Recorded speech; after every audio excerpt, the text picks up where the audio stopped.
The money felt heavier in Olivia Lancaster's palm than it should have, considering it was only $3 and a few bits of scrip for 2 weeks of scrubbing floors at the boarding house. She stood in the narrow alley behind Mr. Henderson's establishment, the Arizona sun beating down on her bonnet as she stared at the meager wages that represented 14 days of backbreaking labor. It was 1882, and Gila Bend was a dusty collection of buildings struggling to matter in the desert, but it was the only place she had ever known. Her 18th birthday had come and gone 3 months prior without celebration, and with it came the bitter understanding that nothing would change unless she changed it herself. The boarding house door swung open behind her, and Mrs. Henderson emerged with a basket of laundry. "Your father will be waiting at the saloon, dear. Best not keep him." Olivia's stomach tightened. Every payday for the past 4 years since her mother died and left her alone with Thomas Lancaster, the same ritual played out. She would work herself to exhaustion, receive her wages, and walk them directly to wherever her father had planted himself to drink away the afternoon. He would snatch the money from her fingers without a word of thanks, and she would return to their small listing cabin with nothing to show for her labor except sore hands and the knowledge that she would do it all again. "Yes, madam," Olivia said quietly, tucking the coins into her apron pocket. She walked slowly through the afternoon heat, past the general store where Mr. Whitmore was restocking canned goods, past the farrier's shop where the sound of hammer on anvil rang out in steady rhythm. The saloon sat at the end of the main street, its weathered sign proclaiming it the Desert Rose in faded letters. She could hear her father's voice even from outside, loud and boisterous, already deep into his cups, though it was barely past 3 o'clock.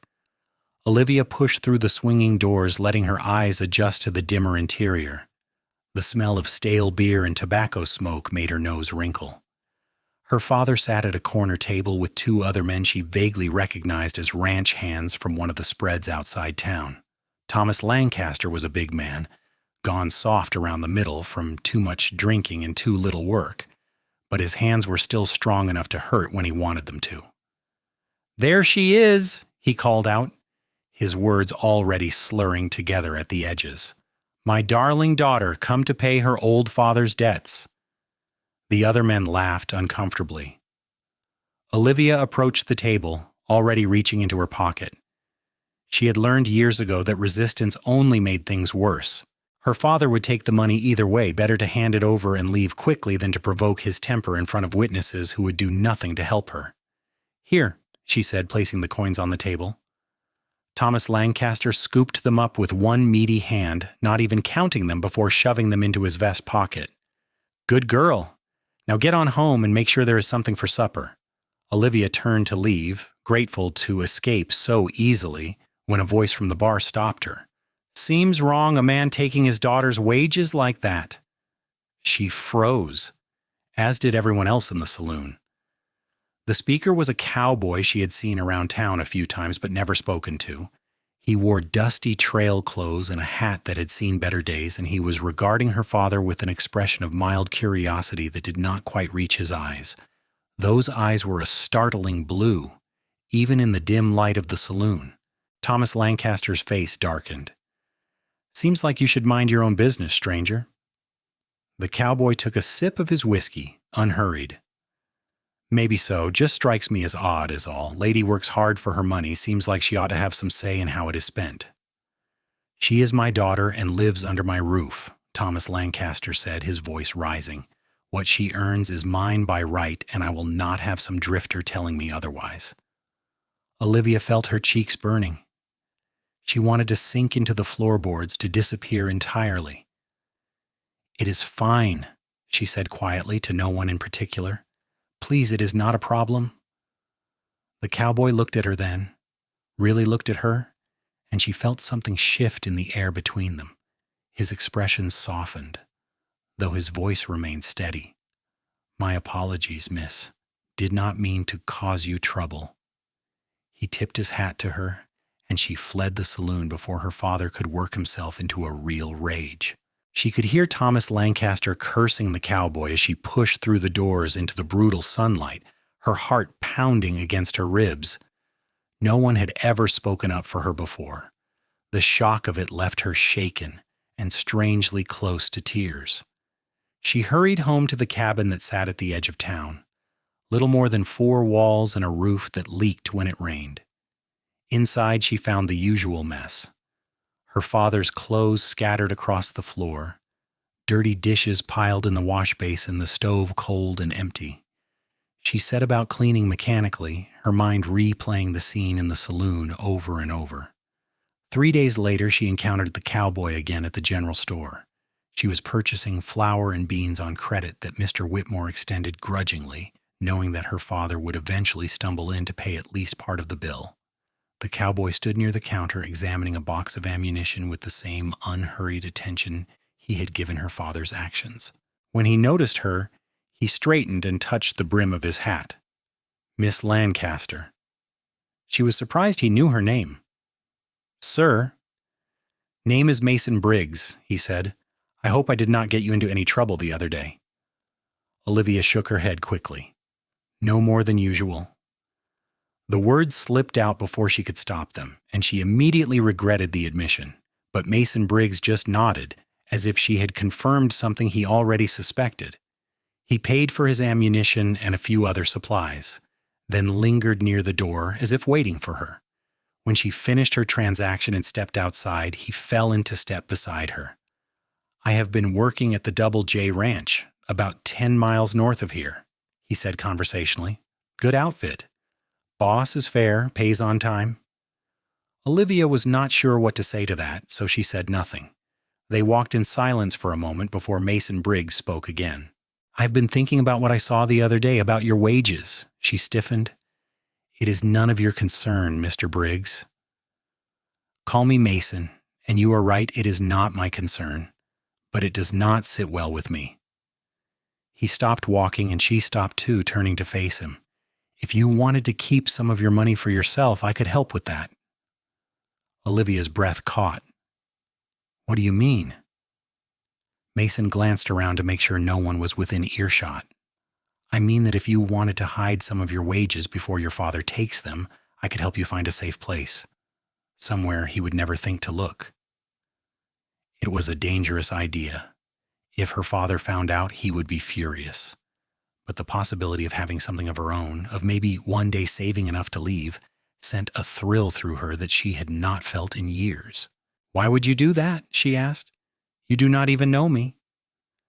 Mason's blue eyes were steady on hers. Let us just say I do not like bullies, and I have a particular dislike for men who take advantage of those who cannot fight back. There was something in his tone that suggested personal experience, but Olivia did not pry. Instead, she found herself nodding slowly. Where? Meet me behind the church tomorrow afternoon around 2. I will show you. Before she could respond, he tipped his hat again and walked away, leaving her standing in the street with her meager bag of supplies and her heart hammering with equal parts fear and hope. The next afternoon, Olivia told her father she was going to help Mrs. Henderson with extra mending. It was not entirely a lie. She often did odd jobs for the boarding house owner when she could. Thomas Lancaster grunted his acknowledgement from where he lay on his bed, nursing a hangover and the remnants of yesterday's whiskey. She walked to the small whitewashed church at the center of town, its cross stark against the blue desert sky. Behind the building, away from prying eyes, Mason Briggs waited with 2 horses. He greeted her with a nod and helped her mount one of them, his hands gentle but impersonal. It is not far, he said, swinging into his own saddle. They rode out of town heading west, into the scrubland dotted with mesquite and palo verde. The heat was intense, but there was something exhilarating about being on horseback, about moving through the landscape with purpose. Mason did not speak much as they rode, and Olivia was grateful for the silence. It gave her time to think, to wonder if she was making a terrible mistake trusting this man she barely knew. After about 20 minutes, Mason guided them off the faint trail they had been following and toward a cluster of rocks that rose from the desert floor like broken teeth. He dismounted and helped Olivia down, then led her on foot to a narrow gap between 2 large boulders. There is a cave back here, he explained. Squeezing through the opening, small but well hidden, I stumbled across it while tracking a stray calf last week. Olivia followed him through the gap, her skirts catching on the rough stone. On the other side, she found herself in a small natural chamber, cool and dim after the bright heat outside. The space was perhaps 6 feet across and 8 feet deep, the floor sandy and level. Mason moved to the back of the cave and crouched down, pushing aside some loose rocks. Beneath them was a small depression in the floor, a natural pocket in the stone.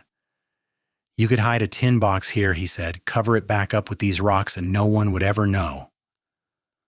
Olivia stared at the hiding place, her mind racing with possibilities. "But what if someone else finds it? What if you tell someone?" Mason stood and faced her, his expression serious. "I will not tell anyone, Miss Lancaster. You have my word, and no one comes out here except to look for stray cattle now and then. Your money would be safer here than anywhere in town." She wanted to believe him. More than that, she wanted to believe that someone actually cared enough to help her without expecting something in return. "Why are you doing this?" she asked again. Mason was quiet for a long moment, his gaze distant. "I had a sister once, younger than me. When our parents died, she went to live with our uncle. He was not a kind man. Took everything from her, including her wages when she was old enough to work. By the time I found out, by the time I came back to get her, she had run off with a no-good gambler just to escape. I never saw her again." His jaw tightened. "So when I see a man doing the same thing to his daughter, it reminds me that I was not there when I should have been. Maybe I cannot fix what happened to my sister, but I can do this small thing for you." Olivia felt tears pricking at her eyes. "I am sorry about your sister." "So am I." Mason cleared his throat and stepped toward the cave entrance. "Come on, I will take you back before anyone misses you." They rode back to Gila Bend in contemplative silence. When they reached the edge of town, Mason stopped and turned to her.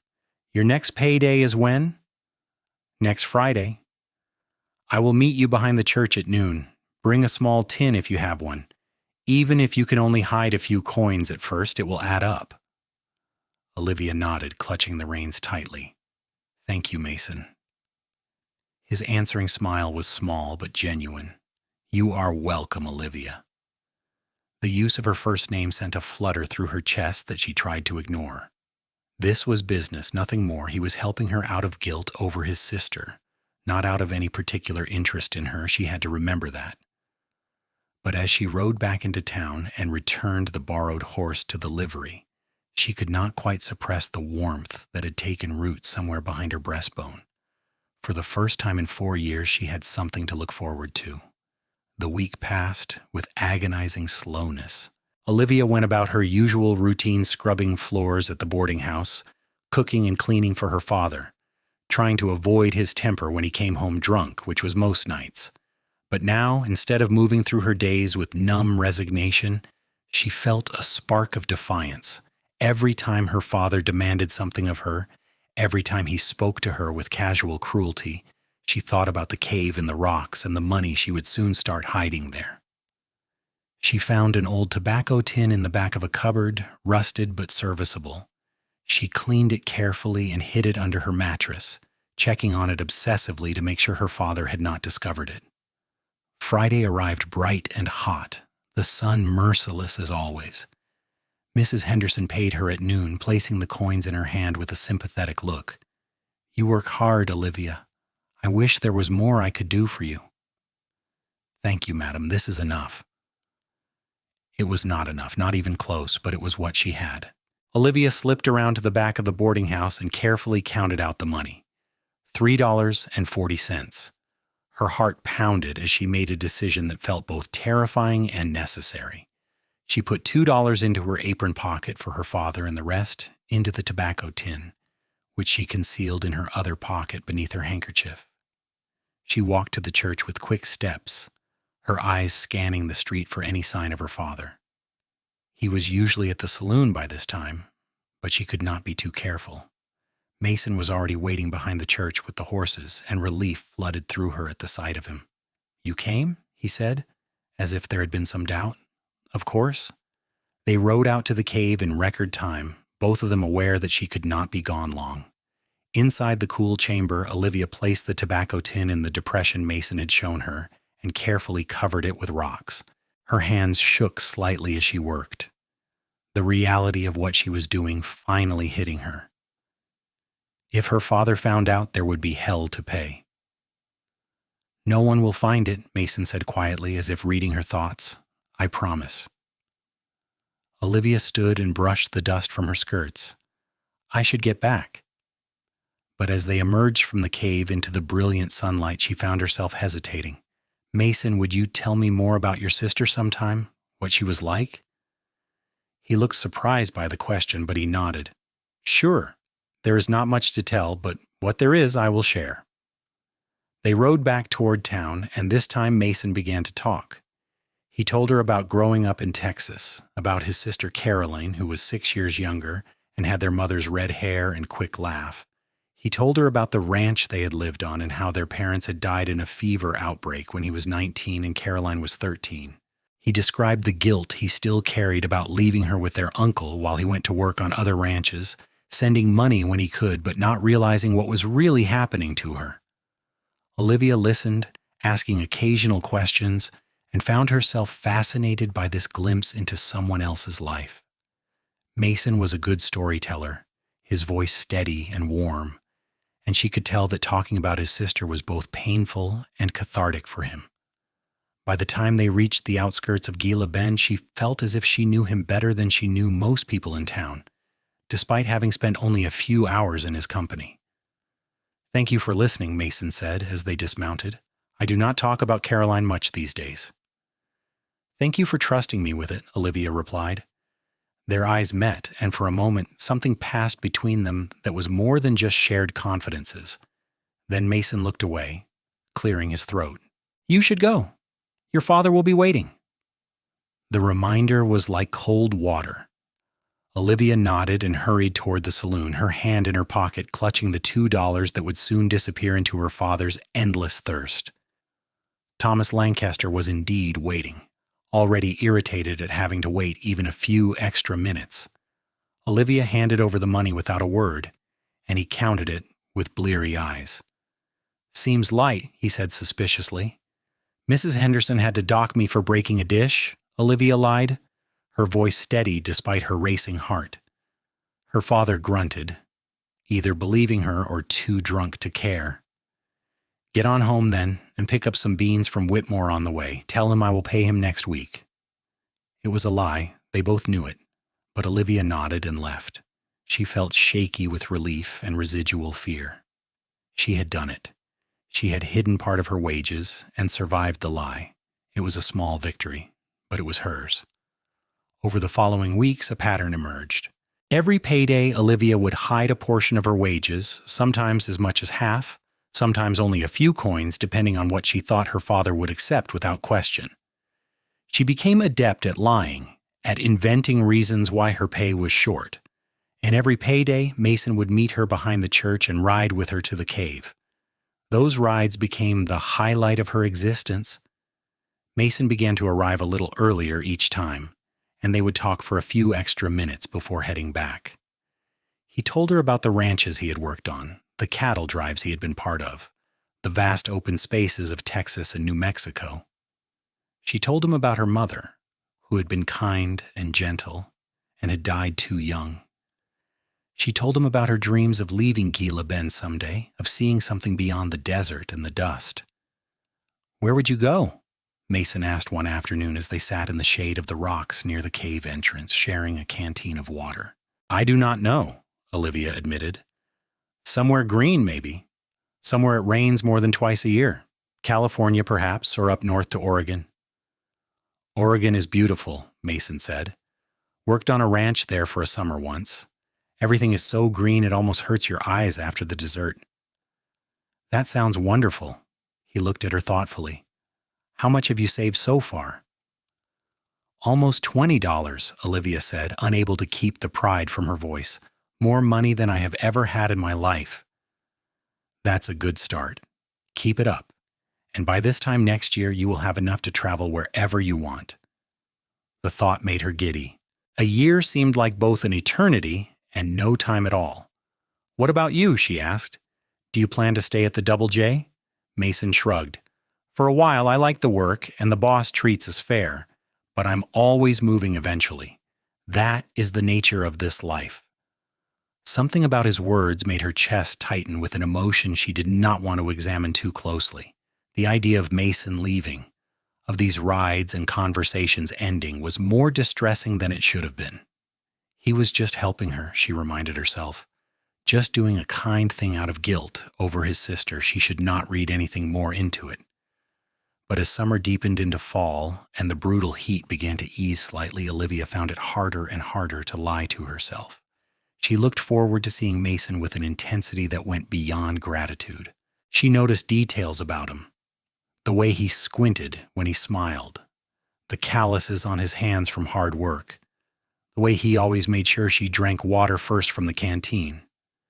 When he helped her mount her horse, his hands on her waist, she felt a warmth that had nothing to do with the Arizona sun. She was falling in love with him, and she had no idea if he felt the same way. One October afternoon, after they had hidden her wages and were sitting in their usual spot near the cave, Mason cleared his throat awkwardly. "I have been thinking," he began, then stopped. Olivia waited, her heart suddenly pounding. "I have been thinking that maybe I should not be doing this anymore," he said, not looking at her. "Helping you hide your money." The words hit her like a physical blow. "Why not?" "Because I am starting to have feelings for you that go beyond just wanting to help." Mason finally met her eyes, and the intensity in his gaze made her breath catch. "And it does not feel right meeting you like this in secret when what I really want is to court you properly, to ask your father's permission to call on you." "He would never agree," Olivia said quickly. "He would forbid it, and then he would make sure I never saw you again." "I know. That is the problem." Mason ran a hand through his hair in frustration. "I cannot court you properly because of your father. And I cannot keep meeting you in secret like this when my feelings are not honorable anymore." "Not honorable?" Olivia felt a spark of anger mixed with her confusion. "You have been nothing but honorable. You have helped me when no one else would." "But now I want more than to help you," Mason said, his voice rough. "I want to be with you, Olivia, properly. As a man courts a woman he intends to marry." The world seemed to tilt sideways. "Marry?" Mason nodded slowly. "I know it is sudden. I know we have only known each other a few months, but I think about you all the time. When I am working at the ranch, when I'm trying to sleep at night, you are all I think about. And these rides, these conversations, they are the best part of my week, of my whole damned life, if I'm being honest." Olivia could hardly breathe. "I feel the same way," she whispered. "I have for weeks now. Maybe longer." The smile that broke across Mason's face was like sunrise. "You do?" "Yes, you fool!" And then she was laughing, relief and joy bubbling up inside her. "Yes, I have feelings for you too." Mason reached out and took her hand, his thumb tracing circles on her palm.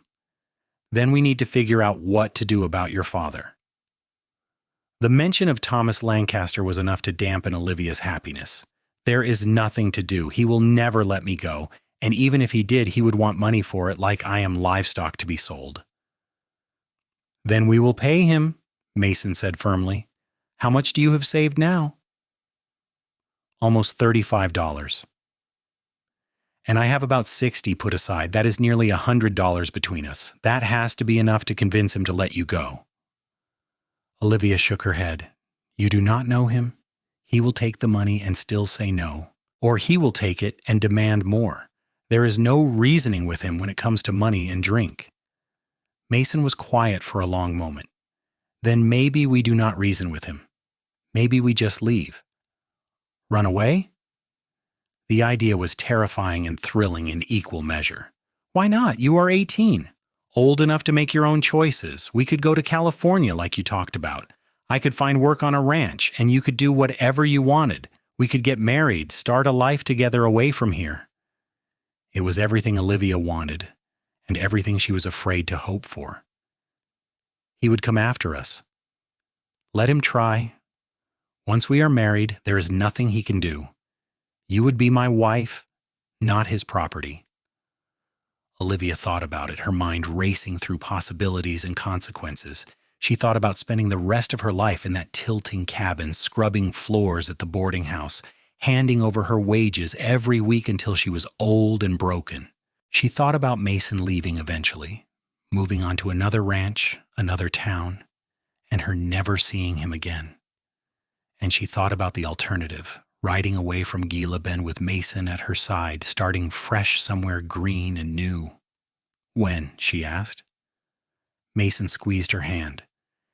"Give me 2 weeks to make preparations. I will need to collect my pay from the ranch, buy supplies for the journey, arrange for horses. Can you be ready in 2 weeks?" "Yes." The word came out stronger than she felt, but once she said it, a sense of certainty settled over her. "Yes, I can be ready." They spent the next hour making plans. They would leave on a Saturday night when her father would be at his drunkest and least likely to notice her absence until morning. Mason would wait for her at the rocks where the cave was hidden, and they would ride through the night, putting as much distance between themselves and Gila Bend as possible before Thomas Lancaster realized she was gone.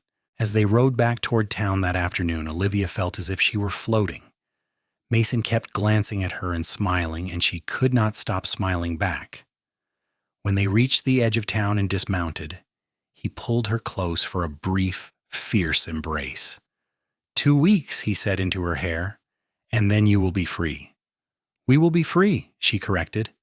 The next 14 days were the longest of Olivia's life. She went through her usual routines in a daze, scrubbing floors and cooking meals while her mind spun with plans and possibilities. She gathered her few belongings in secret, a change of clothes, her mother's wedding ring that she had managed to keep hidden from her father, a small daguerreotype of her parents on their wedding day. She hid these things in an old flour sack under her bed, ready to be grabbed at a moment's notice.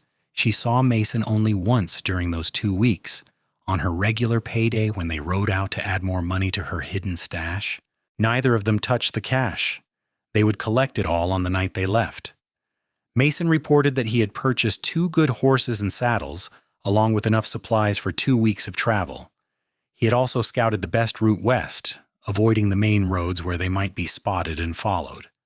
"I told the foreman at the ranch that I will be leaving at the end of the month," Mason said. "He was not happy about it, but he paid me what I am owed. We have about $120 between us now. That is enough to get us to California and keep us for a few months while I find work." Olivia nodded, trying to quell the butterflies in her stomach. It was really happening. In just a few more days, she would leave Gila Bend forever. "Are you scared?" Mason asked. "Terrified," Olivia admitted, "but more scared of staying." He took her hand and brought it to his lips, pressing a gentle kiss to her knuckles. "I will take care of you, Olivia. I swear it." "I know you will." The night before they were to leave, Olivia barely slept. She lay in her narrow bed listening to her father snore drunkenly in the next room, memorizing the sounds of the cabin that had been her prison for so long. Part of her felt guilty about leaving without a word, but she knew that any attempt to say goodbye or explain would only end in violence and her plans being ruined. Thomas Lancaster had never loved her. Not really. He had seen her as a replacement for her mother at first, someone to cook and clean for him. And when she was old enough to work, he had seen her as a source of income, nothing more. She owed him nothing, she reminded herself, not loyalty, not explanation, and certainly not the rest of her life. Saturday arrived with agonizing slowness. Olivia went about her chores mechanically, watching the sun crawl across the sky. Her father left for the saloon after a late breakfast, already unsteady on his feet. She knew he would not return until well past midnight, drunk and mean. By then, she would be gone. As soon as she was certain he was settled in at the Desert Rose, Olivia grabbed her flour sack of belongings and slipped out of the cabin. She walked quickly, but not so fast as to draw attention, heading out of town toward the rocks where Mason would be waiting. Her heart hammered against her ribs and every sound made her jump. But no one called out to her, no one tried to stop her. The few people she passed on the street nodded absently, used to seeing her come and go at odd hours. When she reached the rocks and squeezed through the gap, she found Mason already there with 2 horses saddled and ready. He had retrieved her money from the cave and packed it safely in his saddlebags. When he saw her, his whole face lit up. "You came," he said, pulling her into his arms. "Did you think I would not?" "I was afraid you might change your mind, afraid you would decide it was too risky." Olivia pulled back to look at him. "The only risk is staying. I am ready, Mason. Let us go." He helped her mount, and they rode out into the gathering dusk, heading west toward California and freedom. The desert was beautiful in the fading light, all purple shadows and orange sky. Olivia looked back once at Gila Bend, small and insignificant in the distance, and felt no regret. Whatever lay ahead had to be better than what she was leaving behind. They rode through the night, stopping only briefly to rest the horses and share some jerky and water. Mason kept them off the main trails, following paths he had scouted in advance. They spoke little, saving their energy for the journey, but every time Olivia caught his eye, he smiled at her with such warmth and certainty that her fears began to ease. By the time the sun rose on Sunday morning, they had put nearly 30 miles between themselves and Gila Bend. They stopped in a small grove of cottonwoods near a creek to let the horses drink and graze and to catch a few hours of sleep. Mason spread out bedrolls on opposite sides of the grove, maintaining propriety even in the wilderness. "We should reach the Colorado River by tomorrow night," he said, as they shared a breakfast of hardtack and dried fruit. "There is a ferry crossing there. Once we are on the other side, we will be in California." "And then what?" "Then we head north toward Los Angeles. I hear there are ranches up that way always looking for hands, and the city is big enough that we can lose ourselves if your father does come looking." "Do you think he will?" Mason considered this. "Honestly, I think he will be angry for a while, and he might ask around town if anyone has seen you, but I do not think he will put much effort into actually tracking you down. Men like him, they are too wrapped up in their own misery to chase after someone who does not want to be found." Olivia hoped he was right. She could not quite shake the fear that Thomas Lancaster would appear on the horizon, dragging her back to her old life. But as the day wore on and they rode deeper into wild country, that fear began to diminish. She was free. Actually, truly free. They traveled for 5 days, making good time through the desert and mountains. Mason proved to be an excellent guide, always seeming to know where the next water source would be, where they could camp safely, which routes to take to avoid other travelers. They saw few people on their journey, an occasional prospector or trader, a family in a wagon heading east, a patrol of cavalry soldiers who nodded politely and moved on. On their 5th night, they camped within sight of the Colorado River, its waters dark and swift under the stars. They would cross in the morning, and then they would truly be in California, too far for her father to easily follow. As they sat by the small fire Mason had built, Olivia found herself studying his profile in the flickering light. He had been so careful with her during their journey, so respectful of her space and person. But she could feel the tension between them, the awareness of what they meant to each other and what they had not yet spoken aloud. "Mason," she said softly. He turned to her, his blue eyes reflecting the firelight. "When we get to California, when we find a town and you find work, will you really marry me?" "Of course," he said without hesitation. "That was always the plan. Why do you ask?" "Because I want to make sure this is real, that I'm not dreaming it." Mason moved closer, reaching out to take her hand. "It is real, Olivia. I promise you that. As soon as we find a preacher, I will marry you. And I will spend every day for the rest of my life making sure you never regret running away with me." "I could never regret this," she whispered. He leaned in slowly, giving her time to pull away, but she met him halfway. Their kiss was gentle and sweet, flavored with wood smoke and promise. When they broke apart, Olivia was smiling so hard her cheeks hurt. "2 more days," Mason said. "2 more days and we will be in Los Angeles. I will find work, we will find a preacher, and I will make you my wife." "I cannot wait," Olivia said honestly. They crossed the Colorado River the next morning on a rickety ferry operated by a grizzled old man who asked no questions and took their money without comment. On the California side, the landscape began to change subtly. There were more trees, more signs of habitation. The air felt different somehow, full of possibility. They followed the trail north, joining up with a well-traveled road that Mason said would take them straight to Los Angeles. They passed through small settlements and ranches, each one busier and more prosperous than anything Olivia had seen in Arizona. Her excitement grew with every mile. On their 8th day of travel, they crested a hill and saw Los Angeles spread out below them. It was bigger than Olivia had imagined. A sprawling collection of adobe buildings and wooden structures with church spires rising above the rooflines. Beyond the city, she could see the ocean glittering in the afternoon sun, vast and blue and utterly unlike anything in her desert homeland. "The Pacific," Mason said, following her gaze. "Have you ever seen the ocean before?" Olivia shook her head mutely, too overwhelmed to speak. It was so much water stretching to the horizon. She had heard about the ocean, of course, but seeing it in person was something else entirely.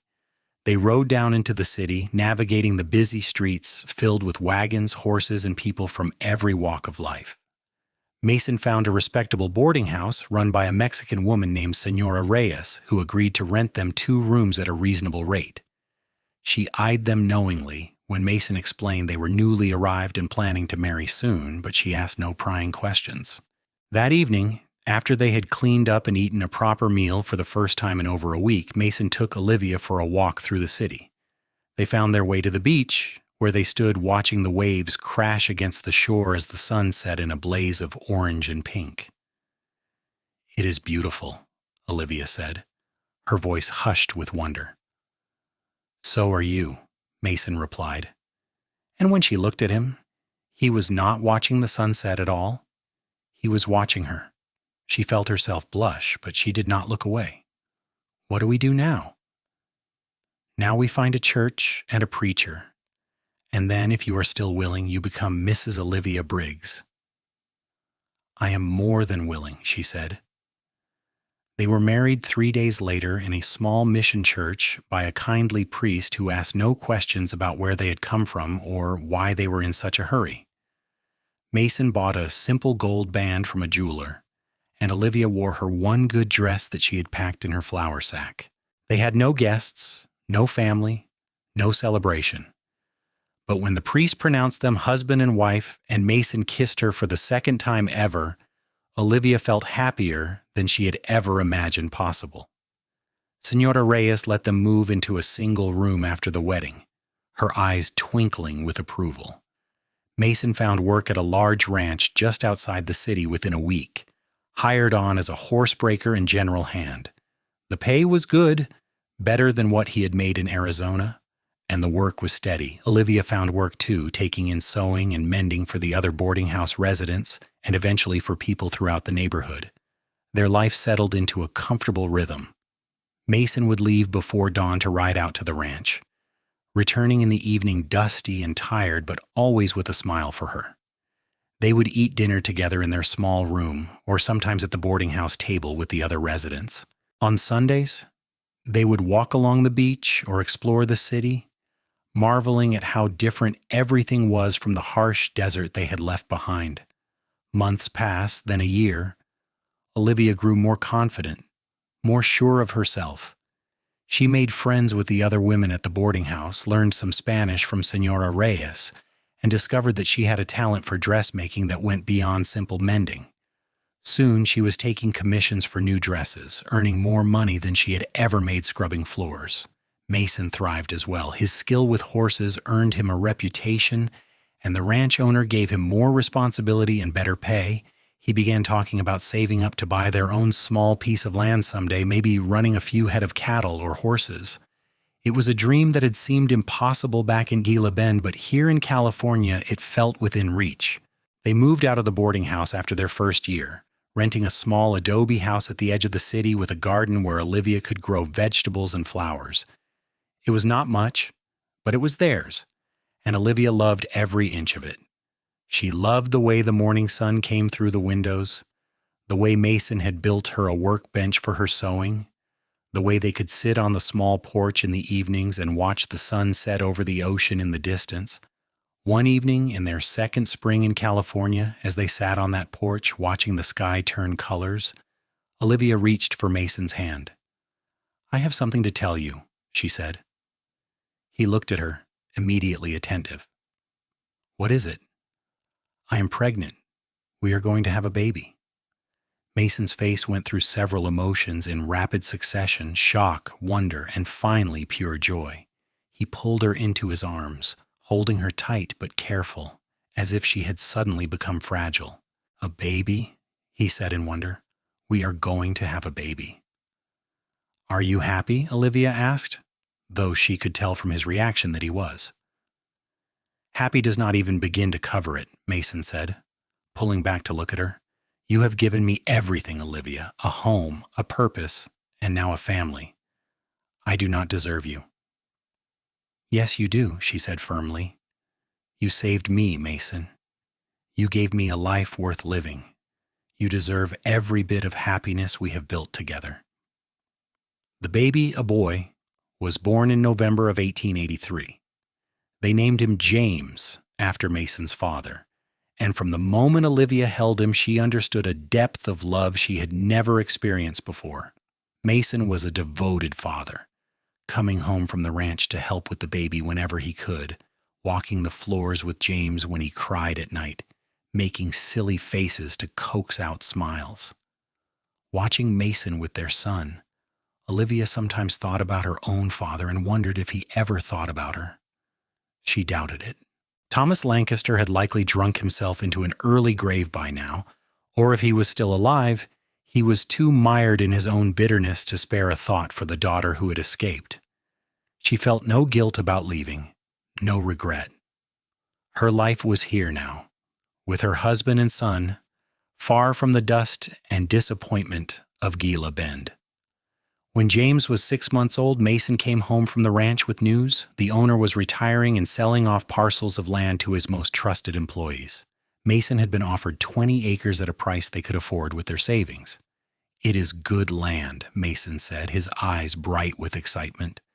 "There is a creek running through it, good grass for cattle, and enough flat space to build a proper house. We could start our own ranch, Olivia. It would be small at first, but we could grow it over time. What do you think?" Olivia thought about the house they had built together, the life they had created from nothing but determination and love. She thought about James growing up with space to run and explore, learning to ride horses and work cattle beside his father. And she thought about herself continuing her sewing work while helping to build something that would be theirs, truly and completely. "I think it sounds perfect," she said. They purchased the land and spent the next year building. Mason worked at the ranch during the week and on their property on weekends and evenings, slowly constructing a house with help from some of the other ranch hands who had become friends. Olivia contributed by selling her sewing work and taking in as many commissions as she could manage while caring for James. It was hard work, exhausting work, but it was work toward a future that belonged to them. By the time James turned 2, they had a small but sturdy house, a barn, and a corral. Mason bought 6 head of cattle and a breeding pair of horses. It was the smallest of starts, but it was theirs, paid for with their labor and their love. One evening, as they sat on the porch of their new house watching James toddle around the yard chasing chickens, Mason turned to Olivia with a thoughtful expression. "Do you ever think about Arizona?" he asked.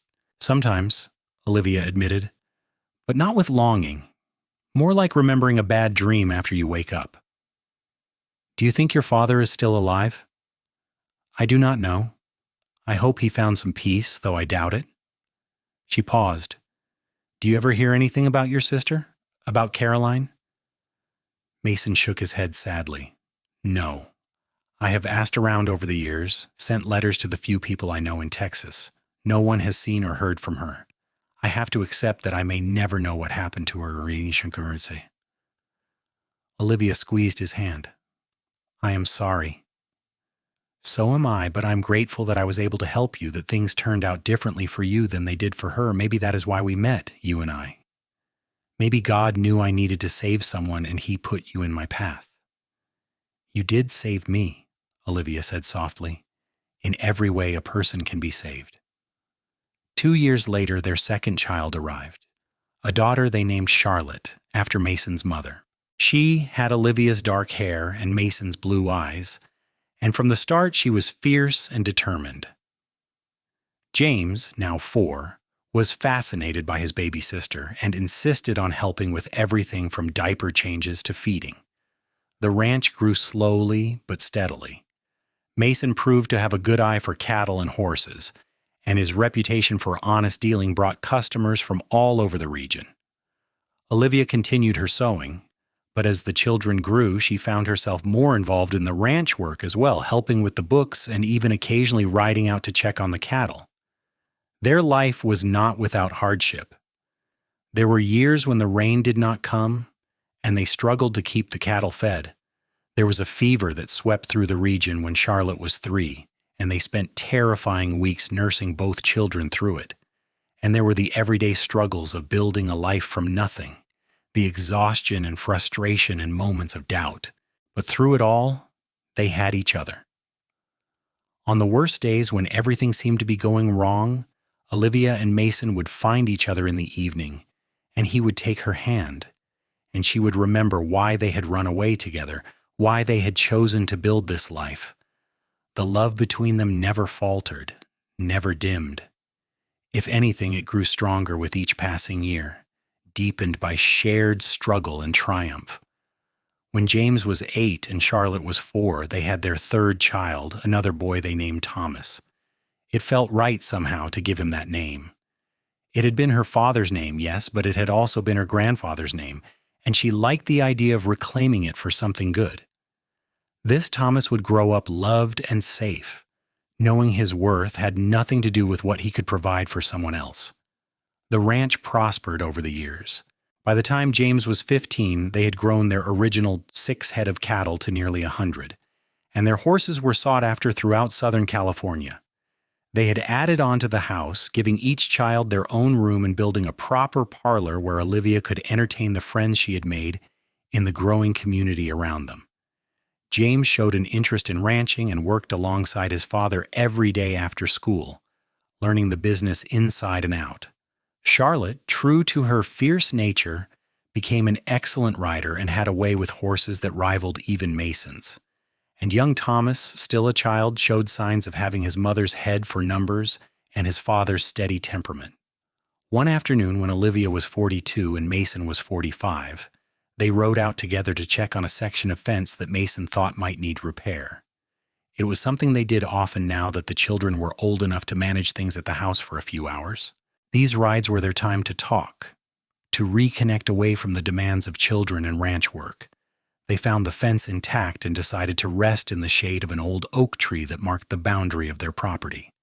As they sat side by side looking out over land they had transformed from empty acres into a thriving ranch, Mason took Olivia's hand. "Do you remember the day we met?" he asked, "from in the saloon, when your father took your wages?" "Of course.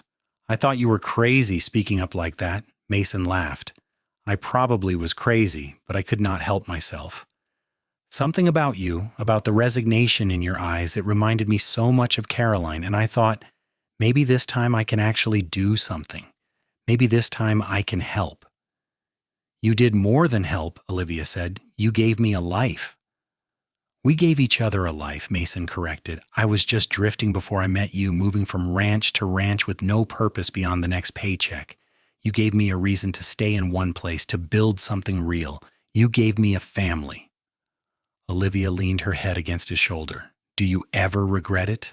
Running away like we did, building everything from nothing? It has been hard work." "Not for one single second," Mason said firmly. "Every hard day, every struggle, every setback, it has all been worth it. Because at the end of every day, I get to come home to you. And I cannot imagine anything better than that."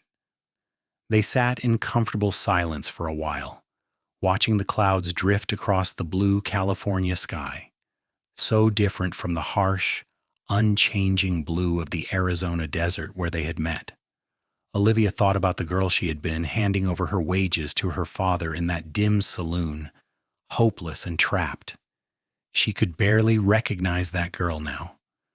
The woman she had become was strong and capable, a wife and mother, a partner in a successful enterprise. "Thank you," she said quietly. "For what?" "For seeing me that day in the saloon, for caring enough to help, for loving me." Mason turned and kissed her temple. "Thank you for trusting me, for being brave enough to run away with a cowboy you barely knew, for building this life with me."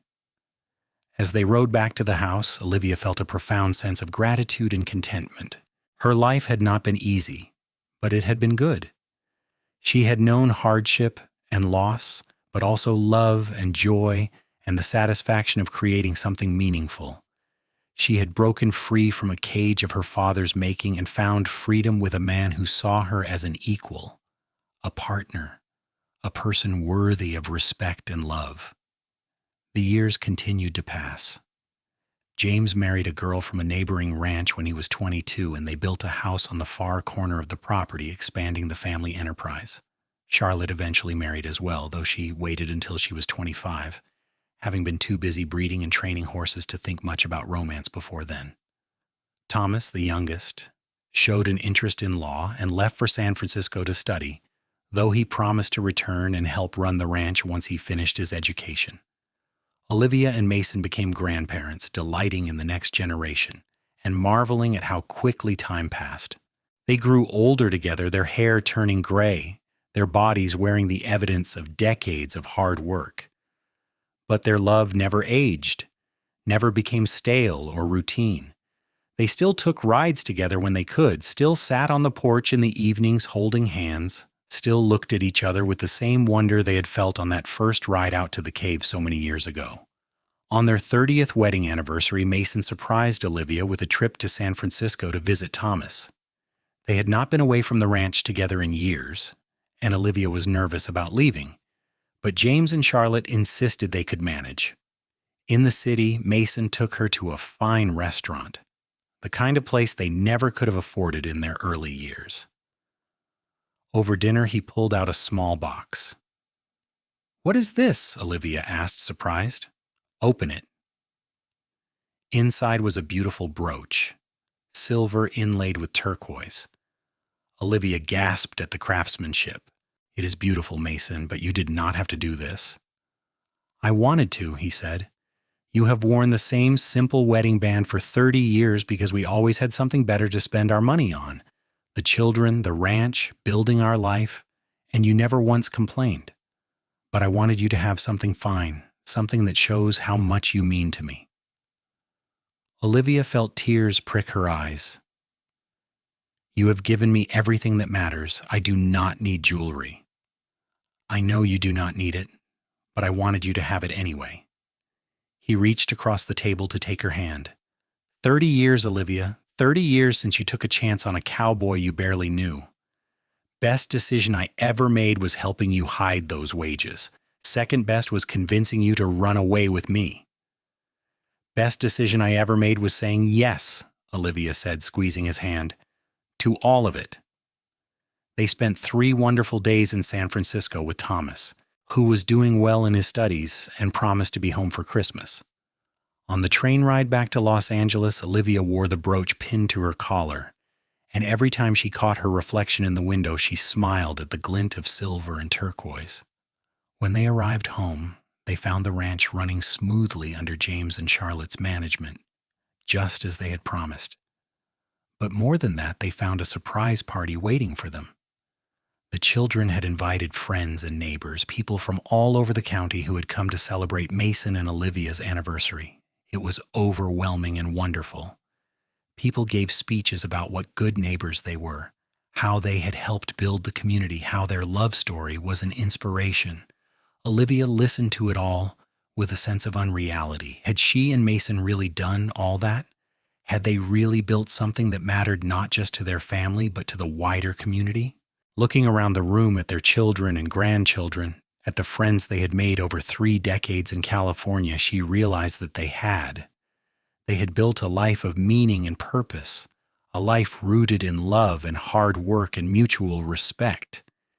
It was everything she had dreamed of during those rides out to the cave with Mason, and so much more. As the party wound down and guests began to leave, James pulled his parents aside. "Charlotte and I have been talking," he said, "and we think it is time you two took a step back from the day-to-day work. Let us handle more of the operations. You have earned a rest." "We are not that old," Mason protested, but he was smiling. "No, but you have worked hard enough for 3 lifetimes," Charlotte said, joining them. "Let us do the heavy lifting now. You two can consult, give advice, help with decisions, but the daily grind, the early mornings and late nights, let us handle that." Olivia and Mason exchanged a look. They were getting older, there was no denying it.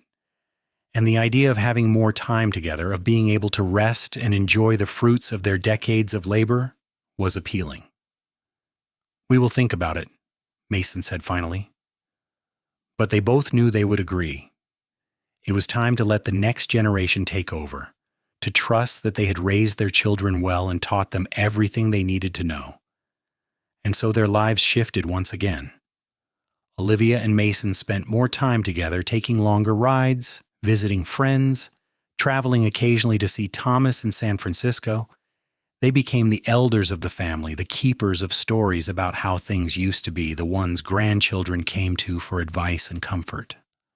On quiet evenings, they would sit on the porch of the house they had built together and watch the sun set. Sometimes they talked, sharing memories or discussing family matters. Sometimes they sat in comfortable silence, simply enjoying each other's presence. One such evening, when Olivia was 65 and Mason was 68, she turned to him with a thoughtful expression. "Do you ever wonder what would have happened if you had not spoken up that day in the saloon?" she asked. "If you had just minded your own business like everyone else?" Mason considered this. "I try not to think about it, because it makes me sad to imagine. I suppose I would have kept drifting from ranch to ranch, never putting down roots. And you probably would have stayed in Gila Bend until your father died, or until you were too worn down to leave." "I think you are right," Olivia said. "I was not brave enough to run away on my own. I needed someone to help me see that escape was possible." "You were always brave," Mason corrected. "You just needed someone to believe in you, and I'm glad I got to be that person." Olivia reached for his hand, their fingers interlacing with the ease of long practice. "I love you, Mason Briggs, just as much now as I did when we stood in that mission church all those years ago, maybe even more." "More for me too," Mason said, bringing her hand to his lips. "Every single day more." They sat together as the sky turned from blue to orange to purple, watching their grandchildren play in the yard, listening to the sounds of the ranch settling in for the night. The air smelled of dust and horses, and the jasmine Olivia had planted years ago that now grew wild along the porch railings. It was the smell of home, of a life well lived, of dreams realized. Olivia thought about the hidden cave in the rocks outside Gila Bend, about the tobacco tin full of coins that had represented her hope for a better future. That future had arrived, had exceeded her wildest imaginings. She had gotten her freedom, her green lands and gentle rains. But more than that, she had gotten love and partnership, children and grandchildren, a legacy that would outlast her. And it had all started because a cowboy had noticed a girl handing over her wages to her father and had decided to do something about it. Such a small moment, really, but it had changed everything. "Thank you," she whispered, not for the first time and certainly not for the last. Mason squeezed her hand, understanding as he always did. "Thank you right back." As the stars began to appear in the darkening sky, they remained on the porch. Two people who had found each other against all odds and had built a beautiful life together. The ranch would continue after they were gone, passed down through generations. But the love story that had started it all, that would live on too, told and retold, a reminder that sometimes the bravest thing you can do is accept help from a stranger and take a chance on love. Years later, when Mason passed away peacefully in his sleep at the age of 76, Olivia grieved deeply but found comfort in their children and grandchildren, in the life they had built together. She lived another 8 years after his death, spending her time telling stories to her great-grandchildren about their grandfather, about the cowboy who had helped her hide her wages and then had stolen her heart. When it was her turn to go, she went peacefully, surrounded by family in the house she and Mason had built with their own hands. Her last thoughts were of that first ride out to the cave, of Mason's blue eyes watching her with such intensity and promise. She had lived a good life, a full life, a life beyond anything that frightened girl in the saloon could have imagined, and she was grateful for every moment of it, every struggle and triumph, every day she had been loved by Mason Briggs. The ranch continued to prosper under their descendants, and the story of how it all began became family legend. How a cowboy named Mason had seen a young woman named Olivia being mistreated and had decided to help her. How he had shown her a hidden cave where she could keep her wages safe. How they had fallen in love and run away together, building a life and a legacy from nothing but courage and devotion. And in that way, their love story lived on generation after generation, a testament to the truth that sometimes one person's kindness can change everything, and that love built on respect and partnership can withstand any hardship. The ranch they founded remained in the family for over 100 years, but more important than the land or the cattle was the example Olivia and Mason had set, that it is never too late to choose a different life, that love is worth any risk, and that the bravest thing you can do is trust someone enough to let them help you find your way to freedom.